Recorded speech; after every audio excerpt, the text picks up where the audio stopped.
বন্ধু বান্ধৱীসকল আপোনালোক সকলোকে মই নিজৰ চেনেল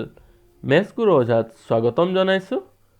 আজি বিষয়বস্তু হিচাপে মই লৈছোঁ গোলকীয় উষ্ণতা, that is global warming. Now global warming is caused due to production of excessive carbon dioxide and other air pollutants that absorbs the sunlight and solar radiation bounced off the earth's surface. মানে আমাৰ carbon ডাই oxide আৰু অন্য green house গেছৰ কাৰণে সূৰ্যৰ পোহৰ যেতিয়া পৃথিৱীৰ ওপৰত খুন্দা খায় প্ৰতিফলন হয় তাৰে নিৰ্দিষ্ট অংশ উভতি যায়, কিন্তু গ্ৰীণ হাউচ গেছৰ কাৰণে অধিকাংশ অংশ পৃথিৱীৰ ওপৰতে থাকি যায়, যাৰ ফলত পৃথিৱীৰ উষ্ণতা বাঢ়ি আছে। এই পৃথিৱীৰ উষ্ণতা বাঢ়ি যোৱাক আমি গোলকীয় উষ্ণতা বুলি কওঁ। এতিয়া গ্ৰীণ হাউচ গেছ বুলি ক'লে আমি কোনকেইটা গেছক গ্ৰীণ হাউচ গেছ বুলি ধৰোঁ? Methane, nitrous oxide, carbon dioxide, ozone, CFC chlorofluorocarbon, carbon monoxide আৰু ছালফাৰ ডাই অক্সাইড। ইয়াৰ লগত পৃথিৱীৰ উপৰিভাগত থকা জলীয় বাষ্পও গ্ৰীণ হাউচ গেছৰ ভিতৰতে আমি ধৰোঁ। এইকেইটা গেছৰ কাৰণে পৃথিৱীৰ ওপৰত পৰা সূৰ্যৰ পোহৰ সমুদায় প্ৰতিফলনৰ পিছত যাব নোৱাৰে, অধিকাংশ পৃথিৱীৰ ওপৰতে থাকি যায় আৰু যাৰ ফলত পৃথিৱী ৰাতিৰ ভাগতো কি হয়, উষ্ণতা একেবাৰে কমি নাযায়। এতিয়া পৃথিৱীৰ উষ্ণতা দিনে দিনে বাঢ়ি যোৱা কাৰণসমূহ হ'ল the causes of global warming. The first is variation in the sons intensity. মানে আমাৰ সূৰ্যৰ উষ্ণতা তীব্ৰতা সদায় একে নাথাকে, যাৰ ফলতো পৃথিৱীৰ উষ্ণতা বাঢ়ি যাব পাৰে। কিন্তু as per the research of NASA, average energy coming from the sun has remain constant since 1750। So' এইটো এটা বিশেষ কাৰণ হ'ব নোৱাৰে। The major reason is industrial activities and the use of fossil fuels. মানে উদ্যোগীকৰণ আৰু জীৱাশ্ম ইন্ধনৰ ব্যৱহাৰ। আমি দিনে দিনে জীৱাশ্ম ইন্ধন যেনে পেট্ৰল, ডিজেল, কেৰচিন এইবিলাকৰ ব্যৱহাৰ উদ্যোগৰ কাৰণে বেছিভাগ কৰা হৈছে, আৰু জীৱাশ্ম ইন্ধন দহন কৰিলে তাৰ পৰা কাৰ্বন ডাই অক্সাইড আৰু কাৰ্বন মন'অক্সাইড নিৰ্গত হয়, যাৰ ফলত গ্ৰীণ হাউচ গেছৰ পৰিমাণ বৃদ্ধি হৈছে। আৰু গ্ৰীণ হাউচ গেছ যেতিয়া বাঢ়ি যায়, বাঢ়ি যোৱাৰ ফলত পৃথিৱীৰ উষ্ণতাও দিনে দিনে বাঢ়ি গৈছে। চ' আমি গোলকীয় উষ্ণতাৰ মূল কাৰণ হিচাপে আমি ইণ্ডাষ্ট্ৰিয়েল এক্টিভিটিজ, ডেট ইজ উদ্যোগীকৰণক আমি ধৰি ল'ব পাৰোঁ। এতিয়া উদ্যোগীকৰণ হোৱা কাৰণ হ'ল যে দিনে দিনে পৃথিৱীৰ জনসংখ্যা বাঢ়ি আছে, যাৰ ফলত মানুহৰ যিটো কাম কাজৰ কাৰণে বা অৰ্থনৈতিক উন্নতিৰ কাৰণে দিনে দিনে উদ্যোগৰ সংখ্যাও বাঢ়িছে, আৰু যাৰ ফলত কি হৈছে, গোলকীয় উষ্ণতা বৃদ্ধি পাইছে। আমি লক্ষ্য কৰিছোঁ কিদৰে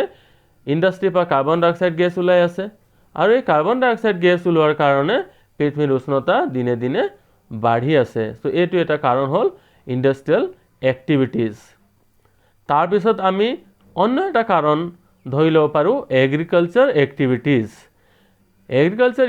activities means use of both commercial and organic fertilizer releases nitrous oxide and that is a powerful greenhouse gas. যেতিয়া আমি কৃষি উৎপাদন বৃদ্ধি কৰিব চেষ্টা কৰোঁ, কৃষি উৎপাদন বৃদ্ধি কৰাৰ স্বাৰ্থতে আমি প্ৰচুৰ পৰিমাণত ৰাসায়নিক সাৰ ব্যৱহাৰ কৰোঁ, কীটনাশক দ্ৰব্য ব্যৱহাৰ কৰোঁ, আৰু এইবিলাকত গ্ৰীণ হাউচ গেছ থাকে, নাইট্ৰাছ অক্সাইড থাকে, যাৰ ফলত পৃথিৱীৰ উষ্ণতা বাঢ়ি গৈছে। মানে গ্ৰীণ হাউচ গেছ বঢ়া মানে পৃথিৱীৰ উষ্ণতা, ডেট ইজ গোলকীয় উষ্ণতা বাঢ়ি যোৱা সম্ভাৱনা থাকে। আৰু এটা কাৰণ হ'ল যিটো কৃষিৰ লগতে জড়িত, বা আমি কৃষি বুলিয়ে ধৰি ল'ব পাৰোঁ, এইটো হ'ল পশুপালন, ডেট ইজ ৰিয়াৰিং অফ এনিমেলছ। আমি অৰ্থনৈতিকভাৱে যিবিলাক দেশ দুৰ্বল, তাত প্ৰায় মানুহে পশুপালনৰ ওপৰতে নিৰ্ভৰ কৰে। গৰু, ছাগলী বা অন্যান্য জীৱ জন্তু পুহি তেওঁলোক অৰ্থনৈতিকভাৱে সবল হ'ব চেষ্টা কৰে কিন্তু আমি সকলোৱে গম পাওঁ that rearing animals produces cow dung, that is গোবৰ, and from that methane gas is released, the gas which is the greenhouse gas. মানে যেতিয়া আমি জীৱ জন্তু পালন কৰিম তো জীৱ জন্তুৱে যেতিয়া গোবৰ বা অন্যান্য বস্তু আপোনাৰ এক্সক্ৰিট কৰিব তো তাৰ পৰাও মিথেন গেছ ওলায় তো সেইটো এটা মূল কাৰণ বুলি আমি ধৰি ল'ব পাৰোঁ অন্যতম কাৰণ হ'ল ডিফৰেষ্টেশ্যন মানে মানুহে দিনে দিনে ঔদ্যোগিকৰণৰ কাৰণে বা মানুহৰ জনসংখ্যা বঢ়াৰ কাৰণে ঘৰ বাৰী বা অন্যান্য কামৰ কাৰণে দিনে দিনে কি কৰিছে হাবি বন এইবিলাক কাটিব আৰম্ভ কৰিছে আৰু যাৰ ফলত কি হৈছে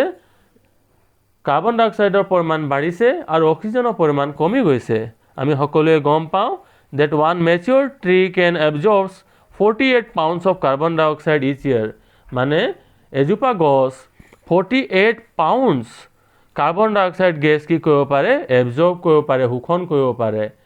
যাৰ ফলত পৃথিৱীত গোলকীয় উষ্ণতা বাঢ়ি নাযায় আৰু গছে সদায় অক্সিজেন গেছ ৰিলিজ কৰে যাৰ অভাৱত আজি আমি ভুগিবলগীয়া হৈছে আমি কোভিডৰ সময়ত দেখিছোঁ মানুহে অক্সিজেনৰ কাৰণে বিপদত পৰিছে তো ডিফৰেষ্টেশ্যনো এটা কাৰণ বুলি আমি ধৰি ল'ব পাৰোঁ আৰু এটা কাৰণ হ'ল আৰ্থছ on feedback loop as we know the atmosphere warms it is able to hold more water and water is one of the abundant greenhouse gas that creates feedback loop and accelerates the global warming মানে পৃথিৱীৰ উষ্ণতা যদি বাঢ়ি যোৱাৰ ফলত পৃথিৱীৰ ওপৰত ভাগত থকা পানী ভাপ হ'ব আৰু আমি ইতিমধ্যে আলোচনা কৰিছিলোঁ যে জলীয় বাষ্পও কি হয় গ্ৰীণ হাউচ গেছ হয় ইয়াৰ ফলতো কি হ'ব পৃথিৱীৰ উষ্ণতা বাঢ়ি যাব সো এইটো এটা কাৰণ বুলি আমি ধৰি ল'ব পাৰোঁ যে যদি গোলকীয় উষ্ণতা বৃদ্ধি হোৱাৰ পিছত আমাৰ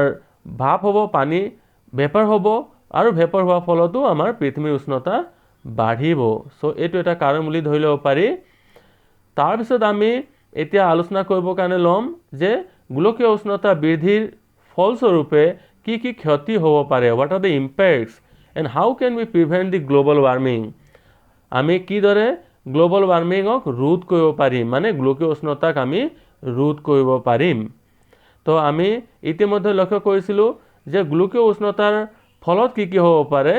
গোলকীয় উষ্ণতা বৃদ্ধি হ'লে পৃথিৱীৰ উষ্ণতা বাঢ়িব পৃথিৱীৰ উপৰিভাগ আমি লক্ষ্য কৰিছোঁ শুকান হৈ যাব যাৰ ফলত আমি খেতি বাৰী বা থকা সমস্যা হ'ব পৃথিৱীৰ উষ্ণতা বাঢ়িলে গোলকীয় উষ্ণতা বাঢ়িলে আমাৰ গ্লেচিয়াৰ মেল্ট হ'ব মানে গ্লেচিয়াৰত থকা বৰফ পিঘলি যাব যাৰ ফলত বানপানী সৃষ্টি হ'ব এটো এটা ভয়াবহ কাৰণ গোলকীয় উষ্ণতাৰ ফলত আমি হ'ব যেটো লক্ষ্য কৰিব পাৰোঁ আৰু আমি লক্ষ্য কৰিছোঁ যে দিনে দিনে গ্লেচিয়াৰ মেল্ট হৈ আছে যাৰ ফলত আৰ্টিফিশিয়াল ফ্লাড বা বানপানী সৃষ্টি হ'ব পাৰে তো এইটো এটা ইম্প্যাক্ট অফ গ্লোবাল ওয়াৰ্মিং আমি ধৰি ল'ব পাৰোঁ যে impact of global warming either flood হ'ব পাৰে অৰ ড্ৰট হ'ব পাৰে মানে শুকান পৰি যাব পাৰে এই দুটা মেজৰ ইম্প্যাক্ট ইয়াৰ লগত অন্য ইম্প্যাক্টটো আমি গোলকীয় উষ্ণতাৰ ফলত আমি লক্ষ্য কৰিব পাৰোঁ কিন্তু যদি বানপানী হয় যদি থাকিবৰ কাৰণে ঠাই নাথাকে তেনেহলে আমি বসবাস কৰিব নোৱাৰিম যাৰ ফলত কোনো জীৱ জন্তুৱে পৃথিৱীৰ ওপৰত জীয়াই থাকিব নোৱাৰিব সেইকাৰণে আমি সকলোৱে লক্ষ্য কৰিছোঁ যে আমি পৃথিৱীক যদি বচাব খোজো আমি গছ পুলি ৰোপণ কৰিব লাগিব আৰু only 5 জুনতে আমি ওয়াৰ্ল্ড এনভায়ৰনমেন্ট ডে সেলিব্ৰেট কৰিলে নহব প্ৰত্যেক দিনাই আমাৰ কাৰণে বিশ্ব পৰিৱেশ দিৱস হিচাপে ল'ব লাগিব যেতিয়া আমি পৰিৱেশ সুৰক্ষা দিব পাৰিম আৰু আমি নিজেও জীয়াই থাকিব পাৰিম already we have discussed a mature tree absorbs as much as 48 pounds of carbon dioxide each year এতিয়া গোলকীয় উষ্ণতা ৰোধ কৰিবৰ কাৰণে আমি কি পদক্ষেপ ল'ব পাৰোঁ The first step is use of renewable energy. আমি নৱনীকৰণযুক্ত শক্তি নৱনীকৰণযুক্ত ইন্ধন ব্যৱহাৰ কৰিব লাগিব আমি জীৱাশ্ম ইন্ধনৰ ব্যৱহাৰ কমাব লাগিব আৰু তাৰ ঠাইত সৌৰ শক্তি বা যিবিলাক নৱনীকৰণযুক্ত আপোনাৰ ইন্ধন যিবিলাক এডভান্স টেকনলজিৰ ইন্ধন সেইবিলাক আমি ব্যৱহাৰ কৰিব লাগিব তো সৌৰ শক্তি তাৰ এটা উদাহৰণ হিচাপে ল'ব পাৰোঁ আমি লক্ষ্য কৰিছোঁ বায়ুকল